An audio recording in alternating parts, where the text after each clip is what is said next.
Les opprimés d'Haïti, c'est-à-dire presque tout le monde, l'appelaient Titide et le vénéraient. L'élite militaire et économique l'a vilipendé comme un radical instable. Il a été renversé par un coup d'État, moins d'un an après son entrée en fonction, et s'est finalement enfui aux États-Unis. Depuis lors, les militaires, ainsi que des bandes itinérantes de paramilitaires, ont assassiné des dizaines de personnes.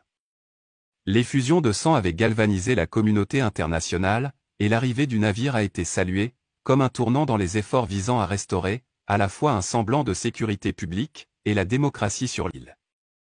Le 11 octobre, alors que le comté de Harlan approchait du port, un groupe de responsables de l'ONU et des États-Unis, dirigé par la chargée d'affaires, Vicki Hudleston, et accompagné d'un important corps de presse, est venu officiellement accueillir le navire et ses troupes. L'Assemblée attendit à l'entrée du port, pour qu'un garde ouvre la porte, mais rien ne se passa. Des images documentaires montrent Hudleston assise à l'arrière de sa voiture avec le chef de station de la CIA. S'adressant à un autre responsable de l'ambassade, elle dit dans son talkie-walkie, « Dites au capitaine du port que je suis ici pour lui parler. » « Entendu madame. Nous lui avons transmis cela à plusieurs reprises, et nous n'avançons nulle part. » « Eh bien, dis-lui que je suis ici à la porte et que j'attends que les autorités l'ouvrent. » Il ne veut pas parler pour le moment. Il s'est enfui. Ouvre la porte. Nous avons des problèmes avec le personnel hostile. Nous pouvons avoir une situation sur les mains. En effet, à ce moment-là, une bande d'hommes armés, sous la direction de Toto Constant, chef paramilitaire de 36 ans alors peu connu, a pris d'assaut la région.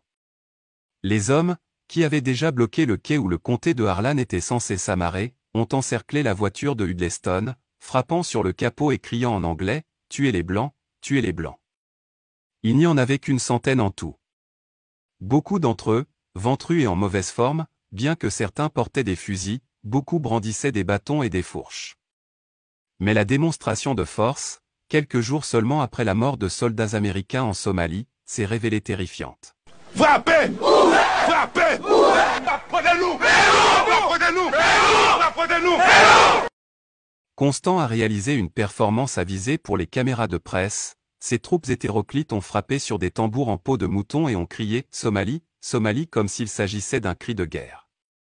Ils ont bu et fait la fête toute la nuit, tournant les phares de leurs véhicules vers le large où le comté de Harlan attendait toujours. Finalement, le président Clinton a ordonné au navire de partir. Ce fut l'une des retraites les plus humiliantes de l'histoire navale américaine, et surprenante même pour ceux qui l'ont forcé.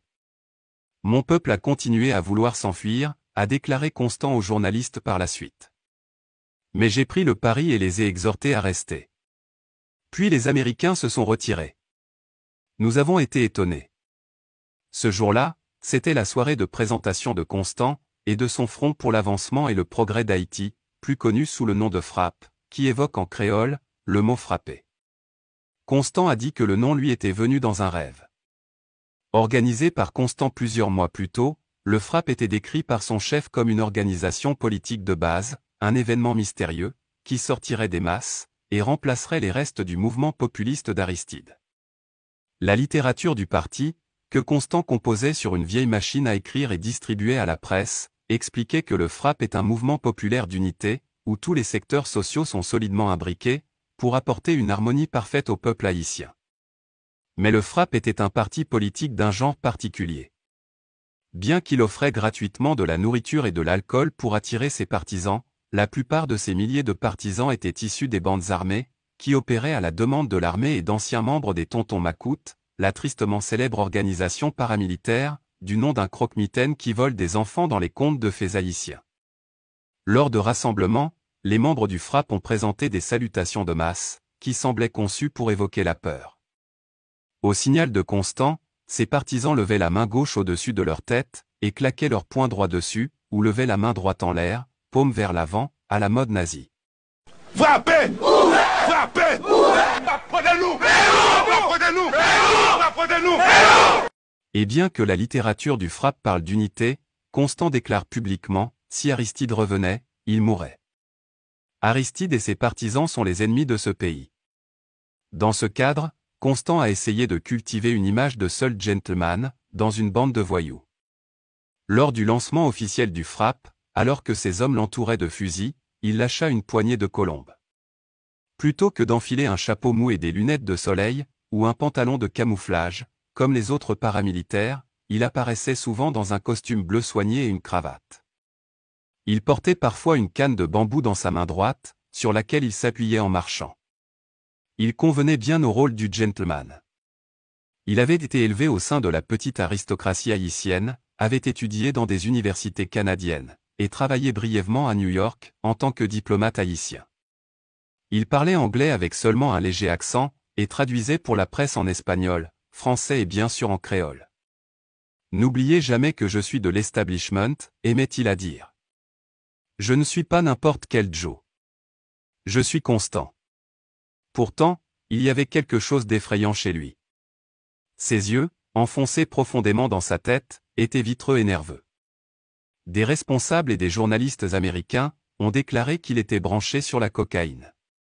Et il était connu pour rester éveillé toute la nuit, conduisant sauvagement dans les rues, ses gardes du corps traînant à l'arrière de la voiture, avec leurs mitrailleuses. En public, il apparaissait généralement avec un homme du nom de Jojo, un ancien macoute féroce qui affirmait que sa femme enceinte avait été assassinée par les partisans d'Aristide, et qui était considéré comme un tueur sans pitié. Il n'a peur de rien, dit encore respectueusement Constant de Jojo. Tout au long de l'été et de l'automne 1993, avec Jojo comme partenaire, Constant a lancé une campagne pour mettre en place des bureaux frappe dans chaque ville et village. Les membres ont reçu des cartes d'identité spéciales, et apparemment avec l'approbation de l'armée, des mitrailleuses. Comme les anciens macoutes, ils opéraient en partie comme des patrons locaux, en partie des espions, en partie des extorqueurs, en partie des milices et en partie des cadres politiques. Mais à la base, ils étaient une extension de la puissance militaire, un multiplicateur de force brutale, comme l'a dit un rapport du renseignement américain, qui permettrait au régime, le déni qu'un gouvernement prudent recherche toujours, dans l'utilisation du meurtre. La volonté du frappe est un ordre. Déclare Toto Constant peu après la prise du port. Quand on demande quelque chose, le pays tout entier doit l'accepter. La barbarie pour méthode. De plus en plus de meutes d'hommes armés ont commencé à errer la nuit, à la recherche des partisans d'Aristide. On croyait qu'ils appartenaient aux frappes, à la police ou à l'armée, ou à une combinaison des trois. Mais ils prenaient généralement soin de se déguiser avec des cagoules ou des vêtements pour femmes, une marque de fabrique des anciens macoutes. Ils transportaient des démons de pneus, des M16, des Uzi, des pistolets, des machettes, des haches et des poudres vaudou, qui étaient largement considérés comme mortels. Ils ont fait irruption dans les maisons et se sont emparés de leurs ennemis politiques. J'ai réalisé que j'étais parmi des animaux, a déclaré aux observateurs des droits de l'homme, un partisan d'Aristide qui a été fait prisonnier, par l'une de ces meutes armées. Au début, ils ont joué avec moi, en sortant leurs fusils et en disant que j'allais mourir. Ensuite, ils m'ont emmené dans une petite chambre de torture où il y avait un petit lit. Ils ont commencé à me frapper sur les fesses avec leurs matraques, un après l'autre. À ce moment-là, j'ai cru que j'allais mourir. Je me suis évanoui. Quand je suis revenu à moi, j'étais dans une cellule avec un autre homme. Il y avait des rivières de sang sur le sol. Le scénario est toujours sensiblement le même, a rapporté la mission civile internationale au ONU en 1994, après une enquête approfondie. Des hommes armés, souvent des militaires ou des membres du frappe, ont fait irruption dans la maison d'un militant politique.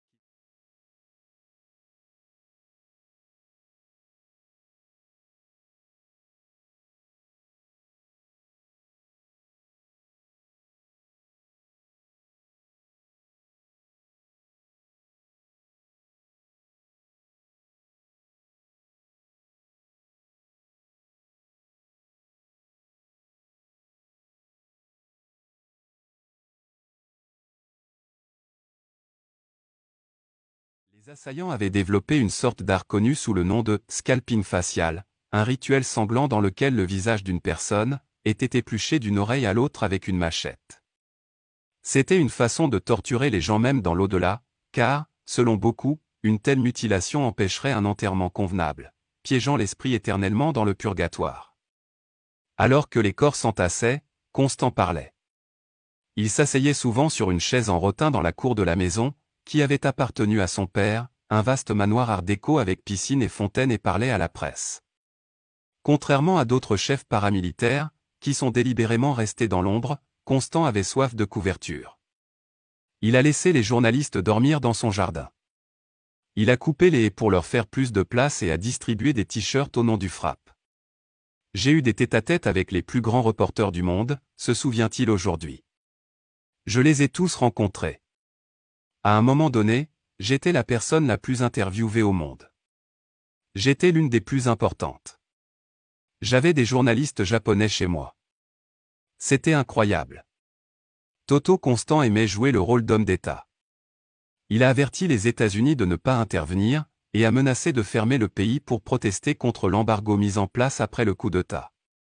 Il a appelé à la dissolution du Parlement haïtien, faisant écho à Jojo, qui avait précédemment averti que s'il ne se dissolvait pas, le FRAPP appellerait le peuple à attacher les députés. Ce que je dis vient de mon cœur, disait Constant.